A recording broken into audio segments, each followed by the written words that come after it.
Hello everyone and welcome to this new CATIA Design Talk. In this format, our expert will introduce you to their innovative way of designing, modeling and visualizing their project in CATIA. This time, we will dive into the fascinating world of Ta.tamu chair, a lightweight, foldable and designed for maximum efficiency and performance. So today I have the pleasure to welcome on stage our experts. So first we have Bérard, our Design Innovation Manager, Jonathan Monfroy, our Lead Creative Designer, Pagliughi, our CATIA Concept and Generative Manager, Samuel Cadet, our Industry Process Consultant, and finally, we have Trontin, our Eco-Designer.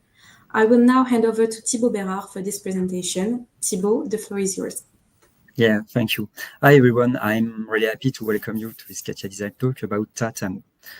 For those who don't know the project yet, the Ta.tamu chair was created through a collaboration between the Patrick Design Agency and the System. We've been working with Patrick since 2018, exploring ideas of lightness, efficiency, rationality, and new way of making things. So Patrick is truly a pioneer. He was among first to create furniture using 3D printing. So back in 2019, we introduced the first step of this project in Milan called Ta.tamu, a super light chair 3D printing in one piece. That means it can fold straight out the printer. The first chairs was more of a concept design demo. To make it stronger, we had to keep researching. The original version is very elegant, but it would only have worked with materials like aluminum or titanium.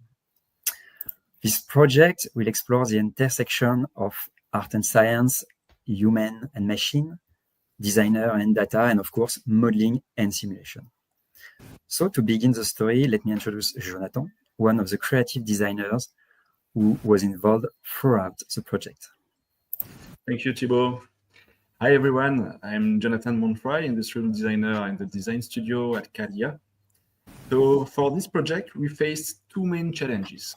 The first challenge was to 3D print the entire chair in one single piece using SLS technology, a powder-based printing process.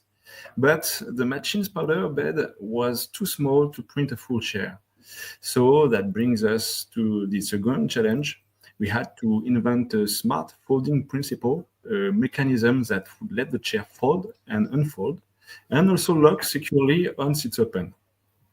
We worked very closely with Patrick Jouin's agency, making sketches, mock-ups, as you see, and testing different folding and locking systems using mechanical system design, while always keeping an eye on the aesthetics. From the very beginning, we also use simulation to guide our decisions. At first, we imagine a kind of fabric structure flexible enough to hold the chair through tensegrity. Then, inspired by the human body with its bones, muscles, ligaments, and skin, we explored the hybrid concept, combining a lattice mesh with locking mechanism on the legs. But that concept was too complex. We had to find the right balance between rigidity and flexibility to make the chair foldable, lightweight, and free of deformation. Finally, we decided to develop a foldable chassis as a starting point for topology optimization. After several 3D printing mock-ups, we built a full-scale prototype and then refined the overall design, especially the shapes and the leg profiles. This gave us the final design space, which we then handed over to Pierre Pagliughi for the topology optimization phase. So Pierre, over to you. Thank you, Jonathan. So I'm Pierre Pagliughi and I was working on the generative design part. So my objective was to really push the boundary of topology optimization because our goal was to create something that was not only high performing, but also elegant and manufacturable. Balancing those three dimensions, performance, aesthetic, and feasibility was at the heart of the challenge. So we started with a small-scale test on individual components to understand the behavior and constraints, and then progressively move on the full chair. Another aspect was the kinematic, defining the right load case aligned with the material properties, and the expect motion was both complex and fascinating. In the end, I'm really proud of the result because we were able to really work on the full chair. And performing topology optimization of the full assembly was really difficult and also exciting. So the result was both aesthetic and the performances was quite interesting, and really the weight was the key challenge to be adjusted. And of course, seeing it coming to life physically in real scale is always an incredible moment, and it's a proof that all those integration and simulation was really driving our innovation. So now I'm handing you to Jonathan to finish that. Thank you, Pierre. After this optimization, the shape was quite organic, but not perfectly clean. So we needed to reinterpret it and remodel the volumes. I used the first test on one leg to train Patrick Join's team on Imagine and Shape. They then remodeled the entire chair, and we ran several 3D printing validation loops. This test helped us to identify tolerance issues in the joints. Each hinge needed precise adjustment, not too tight, not too loose, to ensure a successful SLS print. Once the remodeling was finished, I created a simplified but accurate reconstruction workflow using digitized shape preparation and digitized shape to surface. This workflow allowed us to prepare the final model for a mod sim loop with Samuel Cadet, who will now present the complete simulation process of the chair. Thank you, Jonathan. So I'm Samuel Cadet. I'm from Simulia and working on Abacus technology and ModSim. And so let's see how ModSim is applied to this chair. The question to be addressed was the chair's ability to hold more than 100 kilograms. So we started small from the small components, and I wanted to highlight some specific areas where we could have instabilities and refine the design at some specific places. We leverage the full Abacus technology to do that with different types of analysis, from linear buckling analysis, as you can see here on the top part of the legs. And then we move also to large displacement static analysis on larger components. So after isolating these small parts, we go above on the seat area, where I try to model the interactions between the seat area and the legs. And we could highlight some issues, for example, about the openings, for example, and also some peak stresses on the lattice edges on the seating area. And so the first suggestions was to move some specific edges in order to distribute more uniformly the stresses and to avoid some failure modes and, let's say, some breaking occurrences when we sit on it. So next, when we change the scope, we assemble the full chair. So everything that we have done now is reusable. From the meshes that we have already created and other features, we assemble the whole chair from there. And here you can see some scaled deformation of the full chair, where we have modeled a sequence where we sit on it with more than 100 kilograms on the sitting area. Then we distribute on the back seat. So we see the full sequence, and we could see the displacements on the full chair. I analyze as well the contact pressures and mechanisms and so on. And from there, we were quite confident in saying that we highlighted the main weak areas.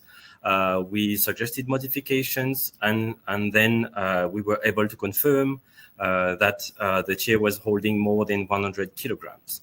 So this is it from after several loops. So we were able to refine some specific little changes and to be sure that we do not see any failure after the next phase, which is the printing process. Thank you. Yes, thank you, Samuel. Here is an image that clearly shows the free state of the chair. So now we still have to talk about another element we connected to the loop, the life cycle assessment. So please, Antoine, can you explain this methodology and tools to us and how you integrated them into the project? So thank you, Thibaut. Hi, everyone. I'm Antoine, and I'm an eco-design engineer. So we all see the amazing shapes created by topology optimization. The Ta.tamu chair is the perfect example. but this raises a question: how do we prove that that a lighter and optimized design is a sustainable one? And that is the question I tried to answer by modeling the environmental footprint of Ta.tamu for the design studio. What you are seeing now is the core of the process, lifecycle assessments powered by the 3D experience platform. Think of it as an environmental X-ray of the chair. I modeled everything from the nylon powder to the electricity used, the transportation or the end of life, directly into the platform, as you can see here, with EcoInvent database behind. And for an experimental project that is not large-scale produced as Ta.tamu, the goal is not to get the perfect numbers and really precise one, but the goal is to assess the chair to get an estimation and to see how we can improve it, to show the hotspots and the parts of the life cycle with the highest environmental footprints according to different impact categories, such as CO2 emissions, land use, or resource depletions. What is powerful here is the seamless integration within the platform. As you can see, the lifecycle assessment is not in a separate report. It's directly linked to the 3D model. And so I can easily share the results with the team through dashboards and make improvement and try to improve the product even before it's produced. So it's really great. And here you can see the comparison with the unoptimized chair to see the different improvement we've made between the first and the last steps of Ta.tamu. This turns eco-design into a dynamic process. It empowers us to perform modeling and simulation and to ask some what-if scenarios. For example, what if we use a bioplastic? Or what if we change the 3D printing process? And we can now simulate this choice and make informed decision based on this data. So while this nylon version is just the first step, we now have its environmental twin, and we are no longer just designing a product, but a more responsible one, thanks to this study, with a clear understanding of each impacts of this chair. So thank you for listening, and that was my part about lifecycle assessment. So, well, I guess we are at the end of this presentation. So thank you very much, Thibaut, Samuel, Jonathan, Pierre, and Antoine. It was a very complete presentation with a lot of interesting details on the Ta.tamu chair. So thank you once again for your time and participation. And above all, I would like to thank the viewers who will watch our CATIA talk today. So the talk would be available on LinkedIn and YouTube. And I really encourage you to check our CATIA design and styling community so that you can ask any question you want to our expert on the dedicated post of the replay. And of course, let us know your feedbacks on the comments. And I see you on the next CATIA design talk. Have a great day and goodbye, everyone.